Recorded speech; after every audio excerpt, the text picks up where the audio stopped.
42 Lukas 8, 40, 42, 49, 56 itu terjadi, ketika Yesus kembali, orang banyak menyambutnya, karena semua orang menunggunya.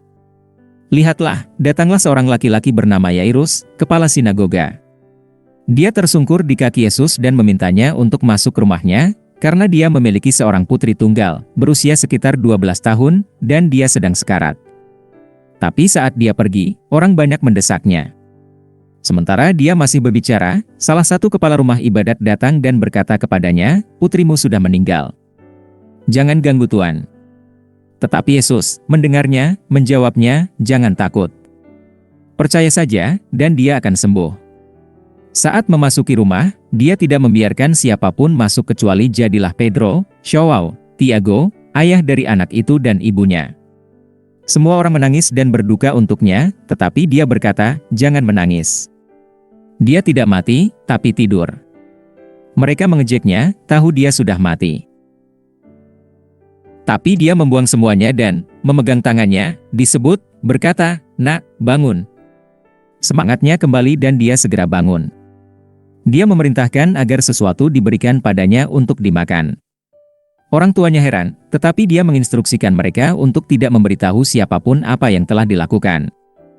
Apa yang diungkapkan hal ini tentang Yesus? Putri Jairo Yesus dapat membangkitkan orang mati untuk hidup. Catatan dan aplikasi, mereka yang datang dari rumah menganggap Yesus hanya sebagai guru dan bukan penyembuh. Banyak yang menerima beberapa aspek Yesus sambil menyangkal aspek lainnya. Banyak yang menganggapnya sebagai guru yang baik, bahkan Islam menganggapnya sebagai nabi. Tetapi banyak yang menolak dia sebagai Tuhan dan Juru Selamat. Menertawakannya lebih harfiah menertawakannya untuk membenci atau mengejeknya. Perhatikan aliran reaksi orang terhadap Yesus. Dimulai dengan antisipasi, lalu ejekan, diikuti dengan keheranan. Ini juga alur ceritanya. Orang-orang Yahudi memiliki harapan tertentu terhadap Mesias, kemudian mereka mengejeknya, tetapi pada akhirnya mereka akan terkejut.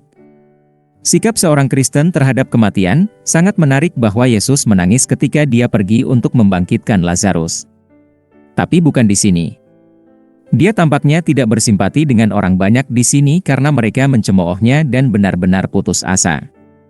Karena dia sendiri menangis ketika Lazarus meninggal, saya pikir, berhenti berduka, harus ditafsirkan dalam arti bahwa Paulus menulis kepada orang Tesalonika, "Saudara-saudara, kami tidak ingin kamu mengabaikan mereka yang tidur, atau yang menderita seperti orang lain, yang tidak memiliki harapan." 1 pukul 4:13 berkabung tanpa harapan bagi orang Kristen yang telah meninggal adalah tidak pantas. Seseorang seharusnya tidak menganggap mereka mati, tetapi hanya tertidur. Kesedihannya adalah kehadiran mereka hilang untuk sementara, karena mereka menunggu waktu mereka di surga menunggu kebangkitan. Saya membayangkan memiliki batu nisan saya sendiri dengan kalimat, "Saya akan kembali," di atasnya, yang akan mendapat reaksi yang cukup menarik dari mereka yang berkeliaran di kuburan larut malam. Tapi ini adalah perspektif orang Kristen. Semua orang hidup selamanya, hanya masalah di mana. Kematian dan kehidupan dari sudut pandang Allah berkaitan dengan apakah seseorang memiliki anak. Barang siapa memiliki anak, ia memiliki hidup. Barang siapa tidak memiliki anak Allah, ia tidak memiliki hidup. 1 Yohanes pukul 5:12. Jadi, marilah kita tidak menganggap serius aspek jasmani dari kematian. Karena, orang yang mencintai nyawanya akan kehilangannya, sedangkan orang yang membenci nyawanya di dunia ini akan menyimpannya untuk hidup yang kekal. Yohanes pukul 12:25.